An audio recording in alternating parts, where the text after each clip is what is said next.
Hey guys, welcome to the Liberal Hive Mind, a channel solely focused on exposing the abundant hypocrisy of the left. What is the main core, the main doctrine of leftism? Well, of course, we all know it. It's rules for thee, but not for me. That's why I always say in these videos, the abundant hypocrisy of the left, because it really is truly abundant. It's the core principle that seems to rule their way of thought. Rules only apply to the other people, but not to us. And that, of course, is inherently hypocritical. They point and wag their fingers and condemn the other side, but they're always guilty of the exact same thing. It's pure projection. And then, of course, there's the other saying, if it wasn't for double standards, the left wouldn't have any standards at all. And all of it, you notice, kind of all feeds to the same concept. It's all just rules for thee, but not for me. And boy, do I have a clear-cut example of that for you guys today. For weeks, the mainstream media has been in full-blown meltdown mode over Elon Musk and the Doge team auditing government agencies. They've been trying to push this absurd lie that Elon Musk is going to leak IRS data. Somehow it's a constitutional crisis to give him access. Oh, how irresponsible it is for the president to give someone like Elon Musk access to these records. But now guess what? It turns out that not only did the Democrats not give a hoot when the Chinese infiltrated the Treasury database, but apparently Joe Biden very recently gave full access to IRS data to a bunch of students who weren't even government employees. I mean, holy freaking moly, you can't make this stuff up, right? It's only a constitutional crisis when Donald Trump or anyone around him does it, but when we do it in an actual irresponsible manner, yeah, it's pretty much crickets. Let me show you guys exactly what's going on here. Let's continue to expose the abundant hypocrisy of the left. We got some stuff to get into, so let's roll the tape. Alright folks, so here's the clip that's currently bouncing around the internet. We've got Representative Byron Donalds on Life, Liberty, and Levin on Fox News dropping a new story here. Take a look. They're so upset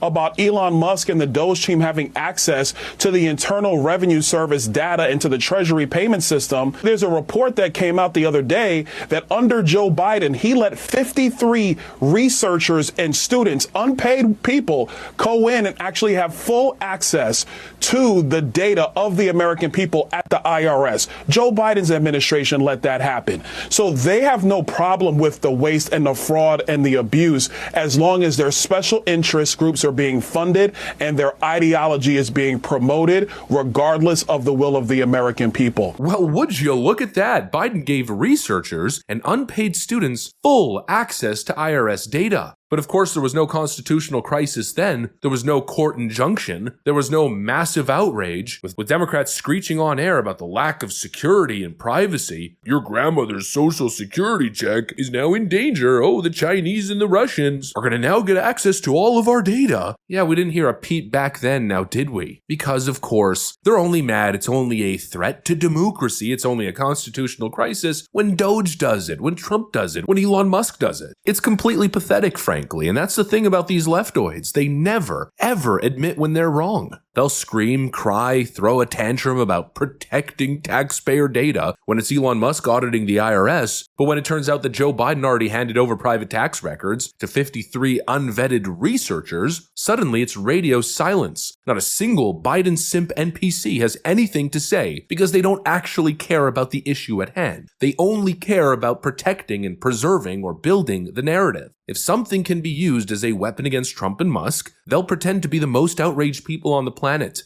But once their own corruption gets exposed, all of a sudden they're gone. They just vanish into thin air. They lie low for a little bit, and then come right back with another bogus frickin' narrative, pretending like they didn't get debunked on the last one. It's like I always say, Democrats are nothing without the low information voter. They need people dumb. That's why it doesn't bother them that the Department of Education is failing to the degree that it is, because it's probably part of the plan. If people were taught how to critically think, if people understood how to fend for themselves, how to do for themselves, how to research for themselves, how to think and how to analyze, they'd be screwed. They rely on moral grandstanding to emotionally manipulate the masses. They don't actually care about protecting the IRS. They don't actually care about workers losing their jobs. They only care about power. If Trump wanted to cure cancer, they'd find a way to call it fascism. If Musk found a way to cut taxes by 50% tomorrow and still have a balanced budget and preserving all the same services that currently exist today, they would protest. These people have no principles, no morals, no consistency. And frankly, I think they'd rather destroy the country than ever admit that they were wrong. And this is probably why people just don't take them seriously anymore, because they pretend to care about these issues, but the second they're exposed as frauds, there's never even anything close to an acknowledgement. This is why the Democrat Party is collapsing, because people can see their utter hypocrisy and, most importantly, the lack of sincerity. They're not sincere. They're not genuine in their concerns. It's always a political game with an ulterior motive.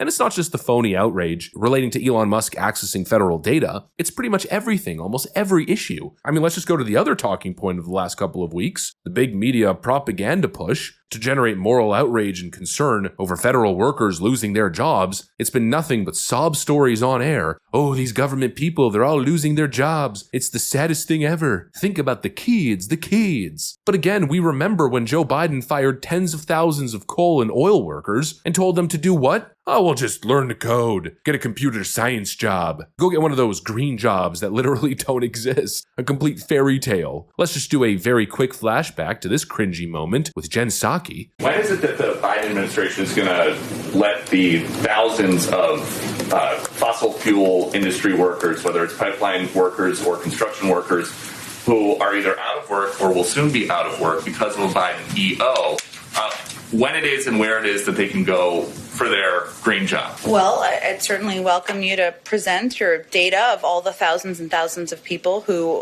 won't be getting a green job. Maybe next time you're here, you can present that. But you said that they would be getting green jobs, so I'm just asking when that happens. Richard Trumka, who is a friend, longtime friend of Joe Biden, says about that day one Keystone EO, he says, I wish he, the president, had paired that more carefully with the thing that he did second by saying, here's where we are creating the jobs.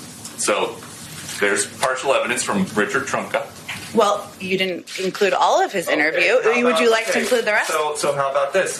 The Laborers International Union of North America said the Keystone decision will cost 1,000 existing union jobs and 10,000 projected construction jobs. Well, what Mr. Trumka also indicated in the same interview was that President Biden has proposed a climate plan with transformative investments in infrastructure and laid out a plan that will not only create millions of good union jobs, but also help tackle the climate crisis. And as the president has indicated when he gave his primetime address to talk about the American Rescue Plan, he talked about his plans to also put forward a jobs plan in the weeks or months following. And he has every plan to do exactly that. You know, there she was, Jen Psaki, the queen of liars, smugly claiming that Biden was going to create millions of new green energy jobs. Well, did that ever happen? No, of course not. All Biden did, I think, really was funnel $2 billion to Stacey Abrams' phony little nonprofit. I guess the plan was to manufacture some made-up green environment government jobs to pad the numbers. That seems to be the real scam here, with Joe Biden's jobs reports. But again, the point of hypocrisy is what's important here. They're pushing this sob story propaganda with all these people losing their jobs. Oh, it's so unacceptable. But did they care when they were decimating the oil and gas industry? No, they didn't care. They came in on day one and just nuked the entire sector, canceled pipelines, no offshore drilling, no more fracking, no drilling on federal lands. I mean, the list goes on. We remember all of those policies. I mean, it's almost as if it was yesterday that we were talking about it. Joe Biden destroyed entire industries and did it without even a second thought, without even hesitating. Although, without a second thought, I don't think Joe Biden really thought so much. I don't think he even knew what he was doing. He just had a bunch of woke people around him putting papers on his desk, and he just did what he was told. Just sign over here and smile at the camera with that evil Joe Biden S-eating grin. We saw economic devastation, people losing their jobs like you can't imagine. And it's not just the policies that directly put people out of work, but just the general irresponsible fiscal policies of his administration that led to a recession and crippling inflation. He brought real economic pain to the people. And when that was brought up to him and his administration, they pretended like it wasn't happening. Joe Biden said so many times, and I'm paraphrasing here, but he said it in different ways, that his policies were actually great and the economy was stronger than ever before and people were doing fantastic. They just had an inability to be happy after the pandemic. It wasn't his policies. He didn't cause pain to the American people economically. No, it was the American people's fault because they're just, I don't know, depressed or something. And actually the economy wasn't doing poorly. No, they engaged in full-blown gaslighting, telling the American people that it was in fact the greatest economy the world had ever seen. What a complete farce. they're just massive hypocrites. It's the only way to say it. They don't care about the actual issues. They only care about whether or not they could get a leg up politically. And so they weaponize these issues, they weaponize emotions, and act in the most duplicitous and hypocritical manner possible. And here we are, they're doing it again. Nothing else really to be said. Anyways, that's pretty much what I got for you guys on this one. Hopefully you enjoyed the video. If you did, make sure to leave a like and possibly subscribe. Thanks for watching, and I'll see you on the next one.